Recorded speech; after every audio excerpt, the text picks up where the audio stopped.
So அதில் 2 segment எதை பற்றி பார்க்க போகிறோம் அப்படின்னா வந்து ஸோ எம்பிபிஎஸ் பற்றி தான் பார்க்க போகிறோம். அது எம்பிபிஎஸ் அப்ராட் ஸ்டடீஸ் பற்றி தான் பார்க்க போகிறோம். ஸோ நம்ம இதில் ஏன் அப்ராட் ஸ்டடீஸ் பற்றி பார்க்குறோம்னா, இந்தியாவில் வந்து எம்பிபிஎஸ் படிக்கிறதுக்கு நிறைய ரெகுலேஷன் இருக்குது. அது நிறைய பேருக்கு தெரியும். அப்படி தெரியல நம்ம தெரிஞ்சுக்கலாம். அதுக்கான நிறைய அவேர்னஸ் இருக்குது. ஸோ நம்ம கவர்மெண்ட் அதுக்கான சப்போர்ட்ஸ் இருக்குது.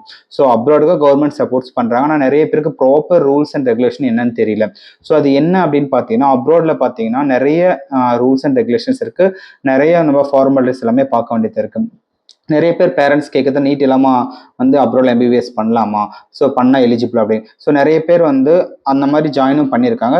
ஸோ நீட் இல்லாமல் எம்பிபிஎஸ் பண்ணுறது 200% வந்து ஃபேக் தான். ஸோ உங்களால் வித்தவுட் நீட் வந்து எங்கேயுமே ஓல்டில் எம்பிபிஎஸ் பண்ண முடியாது. ஸோ அப்ராடில் யாரோ பண்ணலாம், அதெல்லாம் ஒன்றும் பிரச்சனை இல்லை, நீங்கள் ஃபஸ்ட் இயர் போங்க, செகண்ட் இயர் நீட் கிளியர் பண்ணிக்கலாம் அப்படின்னு சொன்னால் அதை நம்பாதீங்க. உங்களுக்கு தான் அது 1 இயர் வேஸ்ட்டு. தேவையில்லாமல் வந்து லாக் ஆகிக்காதீங்க. ஸோ இது ஒரு ப்ராப்ளம். நெக்ஸ்ட்டு வந்து நிறைய பேருக்கு 5 இயர்ஸ் எம்பிபிஎஸ்ஸா இல்லை 6 இயர்ஸ் எம்பிபிஎஸ்ஸா இல்லை வந்து 4.5 இயர்ஸான்ற மாதிரி ஒரு பெரிய கன்ஃபியூஷன்ஸ் இருக்குது அப்ராடில். ஸோ ஒவ்வொருத்தரும் ஒன்று சொல்கிறாங்க, சார் எங்களுக்கு கரெக்டாக தெரியல. ஸோ நீங்கள் வந்து NMC rules, so national medical council நீங்கள் கூகுளில் அடித்தாவே வரும். அதோட நார்ம்ஸ் நீங்கள் படிச்சினா உங்களுக்கு தெளிவாக தெரியும். ஸோ நீங்கள் 54 மந்த் வந்து கம்பல்சரி வந்து நீங்கள் வந்து அப்ராடில் வந்து ஸ்டடீஸ் பண்ணணும். ஸோ அந்த 54 மந்த் கம்ப்ளீட் பண்ணிவிட்டு 1 இயர் 12 மந்த் இன்டர்ன்ஷிப் சேம் இன்ஸ்டியூட்டில் நீங்கள் பண்ணணும். ஸோ இன்னொரு இம்பார்ட்டன்ட் இதில் பார்க்க வேண்டியது என்ன இருக்குன்னா, ஒரு மெடிக்கல் காலேஜ் இருக்குன்னா அவங்களோட டைப்பில் ஹாஸ்பிட்டல்ஸ் இருக்கான்றதை நீங்கள் நோட் பண்ணிக்கோங்க. ஏன்னா என்எம்சி ரூல்ஸ் படி எந்த காலேஜில் நீங்கள் மெடிக்கல் படிக்கிறீங்களோ அதே காலேஜில் இன்டர்ன்ஷிப் பண்ணால் மட்டும் தான் அந்த டிகிரி வந்து எம்பிபிஎஸ் டிகிரி வேலிடு. ஸோ இது நிறைய பேருக்கு தெரியறதில்ல. நிறைய பேர் என்ன பண்ணுறாங்க, இங்கே அவங்க பார்க்காதனால எம்பிபிஎஸ்ல ஓகே படித்து முடிச்சுட்டு இங்கே வந்து சஃபர் ஆகுறாங்க. இங்கே வந்து உங்களால் வந்து அந்த சர்டிஃபிகேட் ரிஜிஸ்டரும் பண்ண முடியாது. ஃபியூச்சரில் உங்களுக்கு எதுவும் ப்ராப்ளம் ஆகும். ஸோ நல்லா நோட் பண்ணிங்க, 54 மந்த் நீங்கள் வந்து கம்பல்சரி அங்கே பண்ணி ஆகணும். நீங்கள் எப்போ ஜாயின் பண்ணுறீங்களோ அப்போ வந்து 54 மந்த் கம்பல்சரி. ஆஃப்டர் 54 மந்த்துக்கு அப்புறம் நீங்கள் வந்து 1 இயர் வந்து சேம் இன்ஸ்டியூட்டில் இன்டர்ன்ஷிப் பண்ணி ஆகணும். ஸோ இதுதான் வந்து மோர் ஓவர் எலிஜிபிலிட்டிஸ்.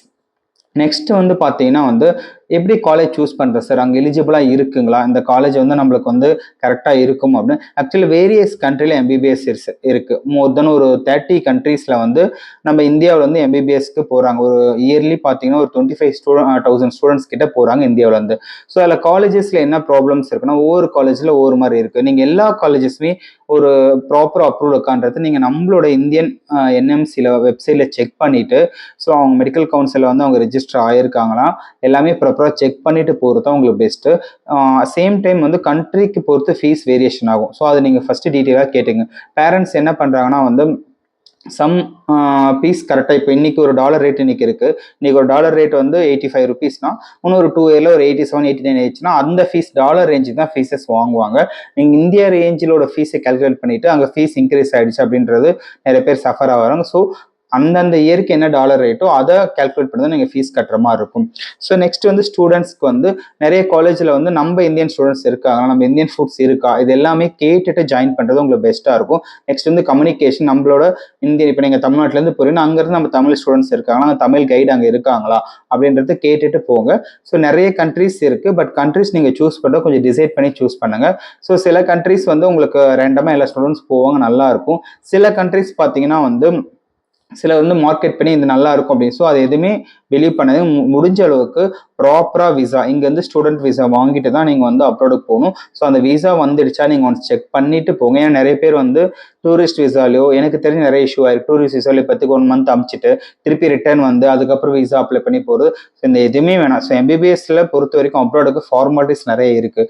ஸோ நீங்கள் லேட் ஆனாலும் பரவாயில்ல, அந்த ஃபார்மாலிட்டிஸ்லாம் கரெக்டாக முடிச்சுட்டு எம்பிபிஎஸ் வந்து அப்ராட் பொறுத்து உங்களுக்கு நல்லா இருக்கும். சேம் அப்ராட்லேயும் எம்பிபிஎஸ் உங்களுக்கு ஒரு பெஸ்ட் ஆப்ஷனாக தான் இருக்கும்.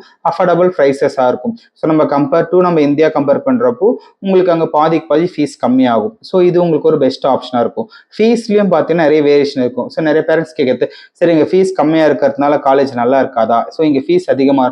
ஸோ அப்படிலாம் இல்லை. மோஸ்ட்லி உங்களுக்கு நீங்கள் இந்த அப்ரூவல் எல்லாமே இருக்குன்றப்போ உங்களுக்கு ஒரு காலேஜ் மோஸ்ட்லி உங்களுக்கு அட்மாஸ்பியர் நல்லா இருக்குன்றப்போ உங்களுக்கு ஃபீஸ் வந்து பெரிய இஷ்யூவாக இருக்காது. கம்மியாக இருந்தாலும் அந்த காலேஜ் நல்லா தான் இருக்கும். ஸோ அதுக்கு தகுந்த மாதிரி நீங்கள் பிளான் பண்ணிங்க.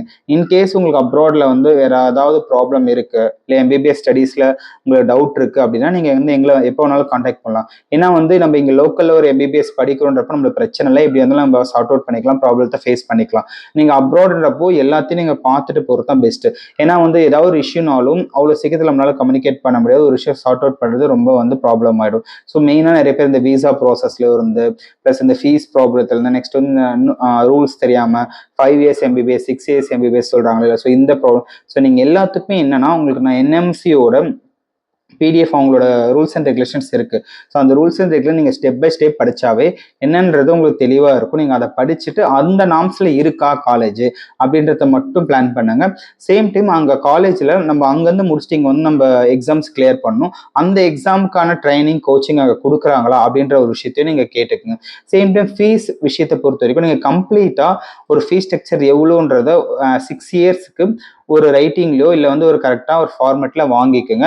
ஃபீஸ் னால வந்து நிறைய பேர் சஃபர் ஆகிறீங்க. ஸோ இது எல்லாமே பிளான் பண்ணிட்டு அப்ராட் போங்க. சேம் டைம் அப்ராட் போகிறப்ப அந்த கிளைமேட் நம்மளுக்கு செட் ஆகுமா, அந்த மாதிரி நம்ம கண்ட்ரிஸ் போகிறோமா, இது எல்லாத்தையும் பார்த்து பிளான் பண்ணி போகிறது உங்களுக்கு அப்ராட் ஸ்டடீஸ் வந்து பெஸ்ட் ஆப்ஷனாக இருக்கும். ஸோ அப்ராடுன்றது எம்பிபிஎஸ் அதுவும் one of the best option தான். ஆனால் வந்து நீங்கள் சில விஷயத்த ரொம்ப டீப்பாக பார்க்கணும், டீப்பாக நோட் பண்ணி போகணும். ஏன்னா நிறைய ஸ்கேம்ஸ் நடக்குது, நிறைய ஃப்ராட் நடக்குது. ஸோ இப்போ இருக்க காலத்தில் நிறைய பேர் வந்து நிறைய இஷ்யூஸ் வந்து ப்ராப்ளம்ஸ் பண்ணிட்டு இருக்காங்க. ஸோ முடிஞ்ச அளவுக்கு நீங்கள் ஒரு ட்ரஸ்டபிளான ஒரு இதில் வச்சு நீங்கள் அட்மிஷன் போகிறது பெஸ்ட்டாக இருக்கும். இதை தவிர்த்து வேறு ஏதாவது உங்களுக்கு டவுட் இருக்குது அப்படின்னா நீங்கள் எங்களை காண்டாக்ட் பண்ணுங்கள். இம்பார்ட்டன்ட் நீட் வித்தவுட் நீட் வந்து அப்ராட் பாசிபிள் கிடையாது. நான் எப்போவுமே மைண்டில் வச்சுக்கோங்க. தேங்க்யூ ஃபார் வாட்சிங்.